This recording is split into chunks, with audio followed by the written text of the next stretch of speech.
My name is Roberto Riveras. I was born in Newark, New Jersey, but after 6 months, my parents moved to Puerto Rico. So I was actually raised in Puerto Rico till I was 21. I am a scientist by profession. I have a degree in zoology with a specialty in microbiology. How I got involved with making the cuatros, in Spanish, they're called luthier, which is luthier. As I was growing up in Puerto Rico, I really had no interest in the instrument. Purely it was because it was played by the jíbaro, which if I was to do a translation of that is the man from the mountains. He is kind of like our traditional hillbilly. It was seen that anybody that played that instrument was uneducated. They played trin trin music, which is folk music. So I wasn't into that kind of music when I was growing up in Puerto Rico. I did like Christmas. Christmas music, it's a little bit different than the pure traditional jíbaro music. So when I moved to New Jersey, very shortly after I was there, I started getting really homesick.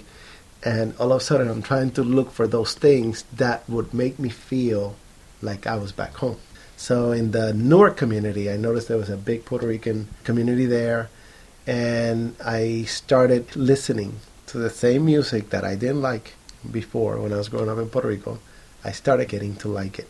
So I meet my wife in college, and when we started dating, I then went down to the basement to see what her dad was doing, and he was so intense into doing something, working with wood, and I heard him there scratching and making all this noise. And when I went down, I asked him, "What are you doing?" He said, "I'm building a cuatro." So he goes on to explain to me how he makes the cuatros.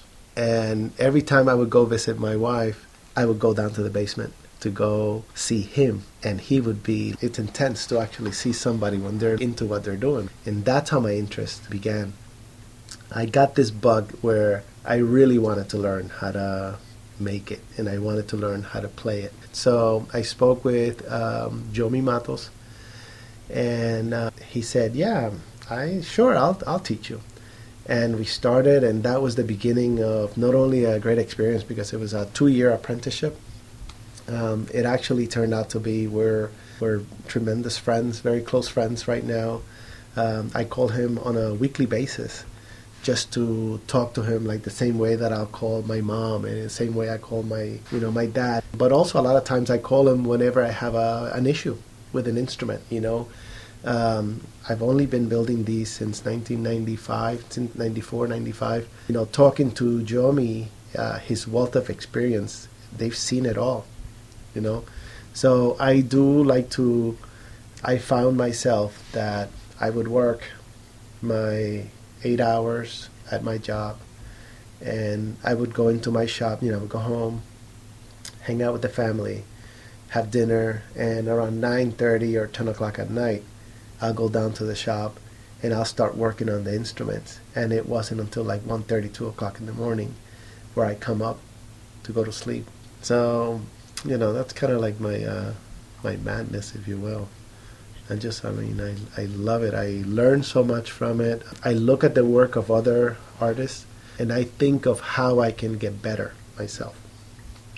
Actually, that's one of the things that I say to Julian, that, we can all make, let's say, one thing, whether it's whatever you're making. It doesn't have to be perfect, but I think you need to put your heart into it because it shows. When you look at the instrument, right, it shows what you've put into it.